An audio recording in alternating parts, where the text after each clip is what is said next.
Hello, नमस्कार साथियों।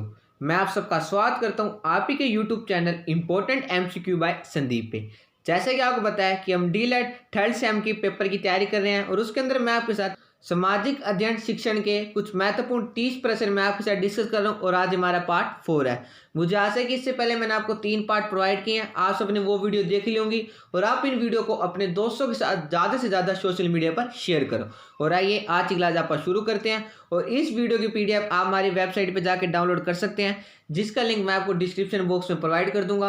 आप वहां से बिल्कुल फ्री इन वीडियो की पीडीएफ डाउनलोड कर सकते हैं। आज का पहला क्वेश्चन हमारा कि ऑस्ट्रेलिया में किसके निक्षेप मिलते हैं। अब आप बताओ कि ऑस्ट्रेलिया में किसके निक्षेप मिलते हैं। इसका क्या आंसर हो जाएगा? इसका आंसर हो जाएगा बॉक्साइट के। ठीक है, ऑस्ट्रेलिया में बॉक्साइट के निक्षेप मिलते हैं। और नेक्स्ट यानी क्वेश्चन नंबर 2 है आपके सामने कि उष्ण मरुस्थलीय में जाड़े के महीने में औसत तापमान कितना होता है। अब आप बताओ कि जो उष्ण मरुस्थलीय क्षेत्र है वहाँ पे जाड़े के महीने में औसत तापमान यानी एवरेज टेम्परेचर कितना होता है। इसका क्या आंसर हो जाएगा? इसका आंसर हो जाएगा 10 डिग्री सेल्सियस। ठीक है, आप इसको जरूर याद रख लेना। और नेक्स्ट यानी क्वेश्चन नंबर 3 है आपके सामने, शीतोष्ण कटिबंधीय प्रदेशों का विस्तार कितने अक्षांशों के मध्य दोनों ही गोलार्ध में पाया जाता है। सबसे पहले तो आपने याद रखना है कि जो शीतोष्ण कटिबंधीय प्रदेश है वो दोनों गोलार्ध में पाए जाते हैं। अब आप मुझे इन प्रदेशों का अक्षांश बताओ, ये कितने अक्षांशों के मध्य दोनों गोलार्ध में पाए जाते हैं। इसका क्या आंसर हो जाएगा?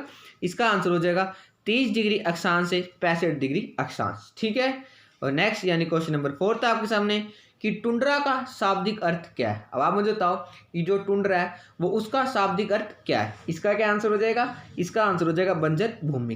टुंड्रा का शाब्दिक अर्थ है बंजर भूमि। और नेक्स्ट यानी क्वेश्चन नंबर 5 है आपके सामने कि जैसे आपको बताया कि अब आपके पास ज़्यादा समय नहीं है, इसलिए हम फटाफट इसके अंदर 30 क्वेश्चन मैं आपके साथ डिस्कस करूंगा कि टुंड्रा प्रदेश में शीत ऋतु कैसी होती है। जो टुंड्रा प्रदेश का शाब्दिक अर्थ है बंजर भूमि और इस प्रदेश में शीत ऋतु कैसी होती है। इसका आंसर हो जाएगा अत्यंत ठंडी व लंबी। पेपर में ऑप्शन में एक भी दे सकते हैं, आपने ध्यान रखना है टुंड्रा प्रदेश में शीत ऋतु अत्यंत ठंडी व लंबी होती है। और नेक्स्ट यानी क्वेश्चन नंबर 6 था आपके सामने कि एशिया महाद्वीप में जनसंख्या के कितने विशाल समूह हैं। अब आप बताओ कि जो एशिया महाद्वीप है इसके अंदर जनसंख्या के कितने विशाल समूह हैं। इसका क्या आंसर हो जाएगा? इसका आंसर हो जाएगा पूर्व एशिया और दक्षिण एवं दक्षिण पूर्व एशिया। ठीक है, आप इसको जरूर याद रख लेना। और आपको पता होगा कि विश्व में यानी वर्ल्ड में सबसे ज़्यादा जनसंख्या कहाँ पे है? वो चाइना में है और दूसरे नंबर पर भारत है। ठीक है, ये तो आपको जरूर पता होगा। और नेक्स्ट यानी क्वेश्चन नंबर 7 है आपके सामने कि यूरोप के दक्षिण में कौन सा सागर स्थित है। आपको वर्ल्ड मैप भी जरूर याद रखना होगा। अब हम देता हूँ कि जो यूरोप है उसके दक्षिण यानी साउथ में कौन सा सागर स्थित है। इसका क्या आंसर हो जाएगा? इसका आंसर हो जाएगा भूमध्य सागर। ये यूरोप के दक्षिण में स्थित है। और नेक्स्ट यानी क्वेश्चन नंबर 8 था आपके सामने, ये देखो कि यूरोप में जनसंख्या डैश उत्तरी अक्षांश के मध्य कहाँ पाई जाती है। अब मैं बताओ कि जो यूरोप है उसके अंदर जनसंख्या डैश उत्तरी अक्षांश के मध्य कहाँ पाई जाती है। इसका क्या आंसर हो जाएगा? इसका आंसर हो जाएगा 40 डिग्री अक्षांश एवं 60 डिग्री अक्षांश तक। ठीक है, यूरोप में जनसंख्या इस अक्षांश से लेकर इस अक्षांश के उत्तरी अक्षांश में पाई जाती है। फाइन। और नेक्स्ट यानी क्वेश्चन नंबर 9 था आपके सामने कि यूरोप की लगभग कितने प्रतिशत जनसंख्या 45 डिग्री अक्षांश से 55 डिग्री अक्षांश में विस्तृत है। अब मैं बताओ कि जो यूरोप है उसमें जो जनसंख्या वहाँ की 45 डिग्री से 55 डिग्री के बीच में कितने प्रतिशत जनसंख्या यूरोप में रहती है। इसका क्या आंसर हो जाएगा? इसका आंसर हो जाएगा लगभग 23%। ठीक है, पेपर में आपको परसेंट दे देंगे और पूछ लेंगे कि कितने अक्षांशों के बीच में यूरोप की वो 23% रहती है। इसका आंसर हो जाएगा 45 डिग्री अक्षांश से 55 डिग्री अक्षांश। फाइन। और नेक्स्ट यानी क्वेश्चन नंबर 10 था आपके सामने, विश्व का तीसरा सबसे बड़ा महाद्वीप कौन सा है। अब आप बताओ कि विश्व का तीसरा सबसे बड़ा महाद्वीप कौन सा है। इसका क्या आंसर हो जाएगा? इसका आंसर हो जाएगा उत्तरी अमेरिका महाद्वीप। फाइन। यानी क्वेश्चन नंबर 11 था आपके सामने कि उत्तरी अमेरिका महाद्वीप के दक्षिण में क्या फैला हुआ है। अब आप बताओ उत्तरी अमेरिका महाद्वीप विश्व का तीसरे बड़ा महाद्वीप है और ये इसके दक्षिण में क्या फैला हुआ है। इसका क्या आंसर हो जाएगा? इसका आंसर हो जाएगा पनामा फैला हुआ है। ठीक है, और नेक्स्ट क्वेश्चन है कि उत्तरी अमेरिका महाद्वीप के उत्तर पश्चिम में क्या फैला हुआ है। जो जो इंपॉर्टेंट है वो मैं आपके साथ डिस्कस कर रहा हूँ। अगर दक्षिण में पूछा जाए तो पनामा फैला हुआ है, अगर उत्तर पश्चिम में पूछा जाए तो क्या फैला हुआ है, ये अलास्का है। ठीक है, और नेक्स्ट यानी क्वेश्चन नंबर 13 था आपके सामने, उत्तरी अमेरिका महाद्वीप की कितने प्रतिशत लगभग आबादी बड़े कस्बे और नगरों में बसी है। अब मैं बताओ कि जो उत्तर अमेरिका महाद्वीप है इसकी कितने प्रतिशत यानी कितने परसेंट जो आबादी जो जनसंख्या है वो बड़े कस्बों और नगरों में बसी है। इसका क्या आंसर हो जाएगा, इसका आंसर हो जाएगा लगभग 90%। और नेक्स्ट यानी क्वेश्चन नंबर 14 था आपके सामने कि संयुक्त राज्य अमेरिका में जनसंख्या का सबसे बड़ा केंद्र किस नदी के मुहाने का क्षेत्र है जिसे न्यूयॉर्क केंद्र कहा जाता है। इसका क्या आंसर हो जाएगा, इसका आंसर हो जाएगा हडसन नदी। इसके अंदर सबसे पहले आपने याद रखना है कि हडसन नदी कहाँ पे स्थित है, यह है संयुक्त राज्य अमेरिका और इसे न्यूयॉर्क का केंद्र भी कहा जाता है। ठीक है, देखो इस क्वेश्चन से 2 से 3 क्वेश्चन बनते हैं, आप इसको जरूर याद रख लेना। और नेक्स्ट यानी क्वेश्चन नंबर 15 था आपके सामने, दक्षिणी अमेरिका महाद्वीप की जनसंख्या का आधे से अधिक भाग किस देश में रहता है। जो दक्षिणी अमेरिका महाद्वीप है इसकी जनसंख्या का आधे से अधिक भाग किस देश में रहता है। इसका क्या आंसर हो जाएगा, इसका आंसर हो जाएगा ब्राजील में। अब पेपर में ऐसे पूछ सकते हैं कि ब्राजील निम्न में से किस महाद्वीप के अंतर्गत आता है, तो वह है दक्षिणी अमेरिका महाद्वीप। फाइन। और नेक्स्ट यानी क्वेश्चन नंबर 16 था आपके सामने कि अफ्रीका महाद्वीप पृथ्वी के संपूर्ण क्षेत्र का लगभग कितने प्रतिशत क्षेत्र धारण करता है। जो अफ्रीका महाद्वीप है, अब हम बताओ कि जो हमारी पृथ्वी का एरिया है वो उसके संपूर्ण क्षेत्र का लगभग कितना प्रतिशत है जो क्षेत्र धारण करता है। इसका क्या आंसर हो जाएगा, इसका आंसर हो जाएगा 20%।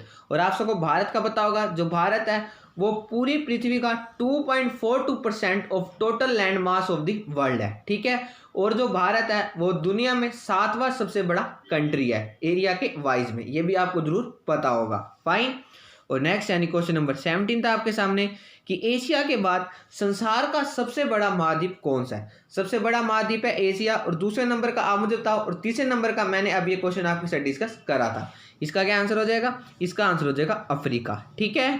और नेक्स्ट यानी क्वेश्चन नंबर 18 था आपके सामने, दक्षिण गोलार्ध में स्थित विश्व का सबसे छोटा महाद्वीप कौन सा है। और हाँ, मैं आपको बता दूं पेपर में पूछ सकते हैं कि जो भारत है वो उत्तरी गोलार्ध में स्थित है या दक्षिणी में। ये उत्तरी गोलार्ध में स्थित है। ठीक है, और आप सारे बच्चे मुझे बताएंगे कि नॉर्थ गोलार्ध यानी जो उत्तरी गोलार्ध है पृथ्वी का, उसमें जो भारत है वो वेस्ट में स्थित है या ईस्ट में। इसका आंसर सारे बच्चे मुझे कमेंट बॉक्स में जरूर देंगे। इसका क्या आंसर हो जाएगा, इसका आंसर हो जाएगा ऑस्ट्रेलिया।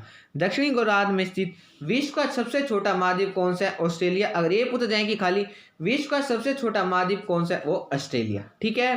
और नेक्स्ट यानी क्वेश्चन नंबर 19 था आपके सामने, अंटार्कटिका संसार का कौन से नंबर का सबसे बड़ा महाद्वीप है। इसका क्या आंसर हो जाएगा, इसका आंसर हो जाएगा 5वें नंबर का। फाइन। और नेक्स्ट यानी क्वेश्चन नंबर 20 है आपके सामने दोस्तों कि जनसंख्या में वृद्धि का होना या कमी का होना किन तत्वों पर निर्भर करता है। जैसे हमारी जनसंख्या बढ़ती है या कम होती है, इन पे जो इसके तत्व होते हैं वो किन पर निर्भर करते हैं। इसका क्या आंसर हो जाएगा, इसका आंसर हो जाएगा सबसे पहले कि जन्म दर यानी कितने बर्थ हो रहे हैं, मृत्यु दर यानी कितनी डेथ हो रही है, और उसके बाद प्रवासी की उल्लेखनीय। ठीक है, ये तीनों तत्वों पर निर्भर करता है जनसंख्या में वृद्धि का होना या कमी का होना। ठीक है। और नेक्स्ट यानी क्वेश्चन नंबर 21 है आपके सामने कि विश्व में विकसित देशों की जनसंख्या की वार्षिक वृद्धि दर कितनी होती है। और हाँ, सबसे पहले तो आपने ये भी याद रखना है कि भारत में जनगणना की शुरुआत 1872 में हुई थी, और किसके समय में हुई थी, ये लॉर्ड मेयो के समय में हुई थी। ठीक है, जनसंख्या की बात हो रही है तो जनगणना से हमारे पेपर में क्वेश्चन बन सकता है। और अगर ये पूछा जाए कि रेगुलर जनगणना की शुरुआत 1881 में हुई थी, और ये किसके समय हुई थी, ये हुई थी रिपन के समय में। फाइन। और भारत की जनसंख्या वर्ल्ड के कंपेयर में 17.5% है। ठीक है, ये सारी बातें आपने जरूर याद रखनी है, ये बहुत ही महत्वपूर्ण है। और विश्व में विकसित देशों की जनसंख्या की वार्षिक वृद्धि दर कितनी होती है, इसका आंसर हो जाएगा 1% से भी कम। ठीक है। और नेक्स्ट यानी क्वेश्चन नंबर 22 आपके सामने कि लोहे की मात्रा के आधार पर लौह अयस्क कितने प्रकार के होते हैं। अब आप बताओ कि जो लोहे की मात्रा के आधार पर जो लौह अयस्क होते हैं वो कितने प्रकार के होते हैं। इसका क्या आंसर हो जाएगा, इसका आंसर हो जाएगा 3। फाइन।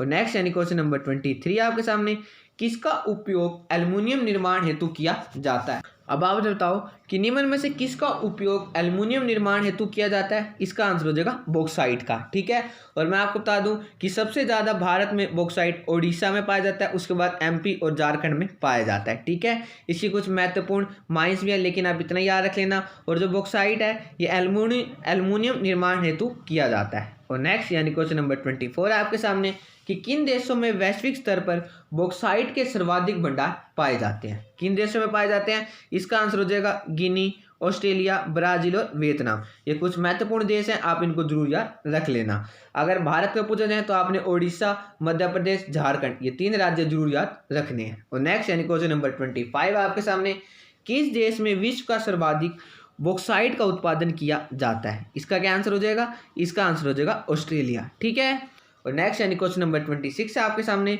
कि भारत में कहाँ पर बॉक्साइट के अधिकांश भंडार है। इसका क्या आंसर हो जाएगा, इसका आंसर हो जाएगा प्रायद्वीप पठार में। ठीक है, ये देखो क्वेश्चन को थोड़ा घुमा के पूछा गया है। और नेक्स्ट यानी क्वेश्चन नंबर 27 है आपके सामने कि टिन को डैश धातु भी कहा जाता है। अब हम बताओ कि टिन को अन्य कौन सी धातु के रूप में जाना जाता है। इसका क्या आंसर हो जाएगा, इसका आंसर हो जाएगा कांस्य युगीन। ठीक है, टिन को कांस्य युगीन धातु भी कहा जाता है। फाइन। और नेक्स्ट यानी क्वेश्चन नंबर 28 है आपके सामने कि टिन का सर्वाधिक उत्पादन किन देशों में किया जाता है। अब हम बताओ कि जो टिन है उसका सर्वाधिक उत्पादन निम्न में से किस देश में किया जाता है। इसका आंसर हो जाएगा चीन, इंडोनेशिया, पेरू, ब्राजील और बोलीविया। ठीक है।